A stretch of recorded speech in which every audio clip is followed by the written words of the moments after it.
Hi guys, welcome to my vlog after a long time. हामी चाहिँ बाबुलाई लिएर लुम्बिनी केबल कारमा गयौँ सैटरडे केही फन गरौँ भनेर and my son was super excited and happy. हामी तीनजना चाहिँ लाग्यौँ out of nowhere sudden plan भयो अनि निस्क्यौँ. यस्तो चिसो थियो मैले डबल लेयर ज्याकेट हुडी लगाएको थिएँ देन टिकट काटेर गएको त मेरो छोरा त घुस्थ्यो पहिल्यै नै अनि त्यस पछाडि गयौँ हामी माथि. यस्तो चिसो थियो हिजो बुटबलमा यु कान्ट इमेजिन. त्यस पछाडि त हामी केबल कारमा चढ्यौँ आयो अनि हामी लाग्यौँ माथितिर and look at their excitement. Especially मेरो छोरा त यति धेरै खुसी भएको थियो नि.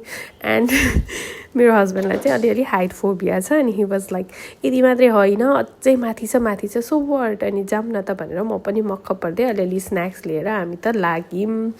यस्तो बादल कुहिरो चिसोलाई पार गर्दै अगाडि अगाडि बढिरहेको थियौँ. मेरो छोरा ए भगवान. when you become parents नि त the most important thing in your life is your child's happiness अनि ऊ चाहिँ एकदम एक्साइटेड थियो. हामी चाहिँ ह्याप्पी हुँदै पाउट दिँदै निस्किरहेको थियौँ. Look at his excitement throughout दितो केबल कारको जर्नी. त्यसपछि बाउ छोराले त स्न्याक्स नै स्टार्ट गर्नुभयो अनि माथि क्यान यु इमेजिन तल त्यति चिसो भएको 5 मिनट अगाडिसम्म एन्ड देन यहाँ त मजाको यति राम्रो घाम. त्यहाँ फेरि हर्स देखेपछि मेरो बाबुलाई हर्स चढ्नुपर्ने भइहाल्यो अनि म पनि यस्तो डराइरहेर it was my first time horse राइडिङको यसरी अनि कस्तो ब्यालेन्स भएको छैन कि भनेर डर लागेको. अनि हामीले केही जानवरमाथि अत्याचार गरे होइन. मैले चाहिँ मेरो छोराको खुसीको लागि बस्या हो. It was a short journey.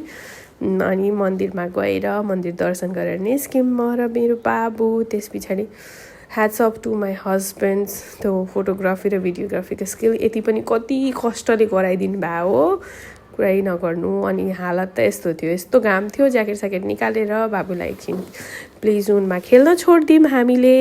अनि हिजोको दिन चाहिँ कस्तो रमाइलो भयो हाम्रो.